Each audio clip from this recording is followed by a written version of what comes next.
இது வந்து தற்காப்புக்காக வச்சிருக்கோம். ஏன்னா இது யாரோ திருமுருகன் காந்தின்னு சொல்லிட்டு அவர் ஏதோ முற்றுகை போட்ட அண்ணன் வீட்டுக்கு வராரா.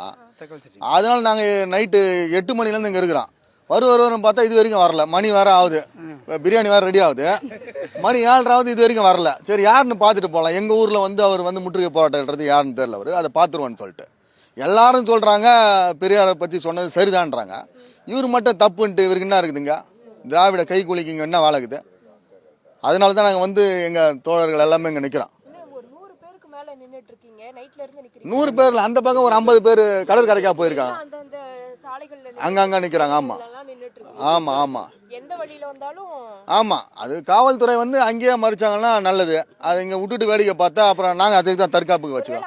நாங்க செய்ய மாட்டோம். நீங்க எதுவும் தவறா எடுத்துடாதீங்க. நாங்க எதுவும் செய்ய மாட்டோம். இங்க தற்காப்புக்காக தான் வச்சிருக்கிறோம். ஏன்னா நாங்க வந்து அரசையும் காவல்துறையும் மதிக்கிறோம். அங்கேருந்து இங்கே வந்துட்டா அப்போ நாங்கள் சும்மா இருக்க முடியாதுல்ல. அவங்க அங்கேயே நின்றுட்டா சரி, காவல்துறை அவங்க செய்வாங்க கரெக்டாக. காவல்துறை ஏன்னா அவங்க மறித்து அவங்கள அப்படியே வேலையில் ஏற்றி கூட்டு போயிடுவாங்க. இங்கே வந்தால் தப்பாயிடும். அது அதுக்கு தான், வேற ஒன்றும் இல்லை. நீங்கள் என்ன நினைக்கிறீங்க? 30 அமைப்புலேருந்து எவ்வளோ 3000 பேர் வராங்கங்களா இல்லை 3 பேர் வருவாங்கன்னு நினைக்கிறேன். எனக்கு தெரிஞ்சு 3 பேர் தான் வருவாங்கன்னு நினைக்கிறேன். ஏன்னா ஆள் இல்லை அங்கே யாருக்கு. சும்மா கூவிட்டு போக வேண்டியது தான். ஏதோ பிஸ்கட் கிடைக்குதுன்ட்டு கூவிட்டு போனால் நாம் என்ன பண்ணணும்? என்ன சொல்கிறீங்க? பிஸ்கட் கிடைக்குதுன்ட்டு இப்படி அதுதான் சொல்றேன். அதனால வந்து அவங்க அதெல்லாம் ஆளு கிடையாது அவங்க. ஏன்னா இங்க நாங்க எவ்வளவு அமைப்பு இருக்கிறோம், எத்தனை பேர் இருக்கா, எங்களுக்கு ஆதரவு எவ்வளவு பேர் இருக்காங்க. அதனால நீங்க பார்க்கணும். தமிழை வந்து நீங்க வீழ்ச்சிக்கிட்டான், யாரும் தூங்கல. ஏன்னா உங்களுக்கு தெரியும் 8 மணில நாங்க இருக்கிறோம்னா அப்ப தமிழை வந்து மாவட்ட செயலாளரும் இந்த ஏரியா மாவட்ட செயலாளர் வந்திருக்காரு.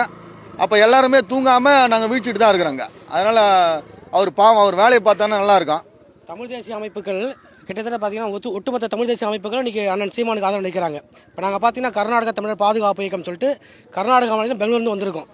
என்ன காரணம்னாக்கா, சீமான் ஒரு தமிழ் தேசியவாதி. அண்ணன் சீமானுக்கு எப்போப்படி கருத்து முரண்பாடு எத்தனை அமைப்பு கருத்து முரண்பாடு இருந்தால் கூட இந்த சமயங்களில் வந்து தமிழனுக்கு தமிழன் ஆதரவு நிற்கணும். ஏன்னா தமிழ்நாட்டில் தமிழர் மண்ணு வந்து பெரியார் மண்ணு சொல்லிக்கணும்.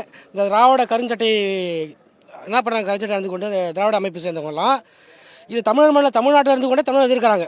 ஆனால் கர்நாடகத்தில் பார்த்தீங்கன்னாக்கா ஒரு கன்னட தேசியவாதிகளும் கன்னட அமைப்பினரும் வந்து அங்கேருந்து ஒரு அமைப்பும் ஒரு கட்சி யாரும் எதிர்ப்பு தெரிவிச்சது கிடையாது, எதிர்த்து பேச மாட்டாங்க.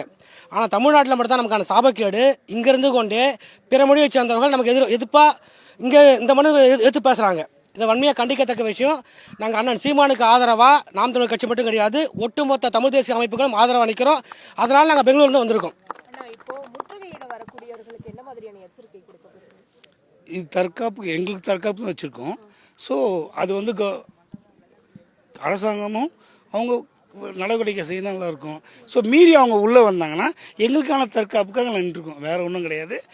திராவிடன் சொல்லிட்டு இருக்காங்களே, ஸோ திராவிடன் என்னன்னு சொன்னால் மலையாளி, தெலுங்கர், கன்னடம், பிற மொழியாளர் தான் திராவிடன்றாங்க. ஆனால் இந்த தெலுங்கு பேசுகிற மக்கள் மட்டும் ஏன் கொந்தளிக்கிறாங்க, எதிர்க்கிறாங்கன்னு தெரியல. இவங்க மட்டும்தான் இப்போ வராங்க. அந்த திருமுருகன் காந்தியை அவர் வேலையை பார்த்துட்டு ஒழுங்காக இருந்தால் ஓகே, பிரச்சனை கிடையாது. தமிழ்நாட்டில் எல்லாம் வாங்க வாழுங்க, சந்தோஷமாக இருங்கன்னு தான் சொல்கிறோம். எங்களை ஆளுங்க நினைக்காதீங்க, இது உங்களுக்கு நல்லது இல்லைன்னு நினைக்கிறோம், வேற ஒன்றும் கிடையாது. பிரச்சனைகளை மடமாத்துறதுக்காக தான் இந்த விஷயமே நடக்குது.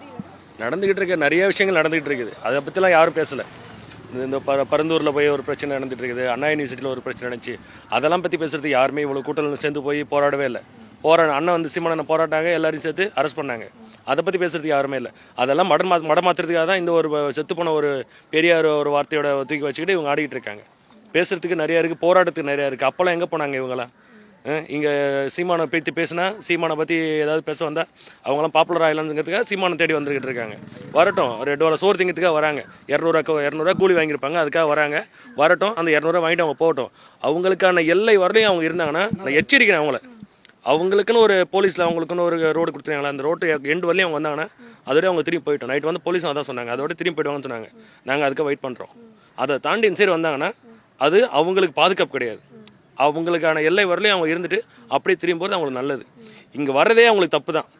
இங்கே வரவே கூடாது. அவங்க எதுக்காக அவங்க இங்கே வரணும்? பெரியார் யார்?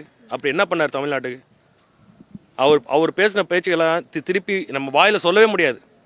அதுவும் யாரும் கேட்கவே முடியாத வார்த்தைகள் அவர் பேசினார். அப்படியேப்பட்ட ஒருத்தருக்காக இப்போ மல்லு கட்டிக்கிட்டு இங்கே வர தமிழர்கள் இங்கே வரவே கூடாது.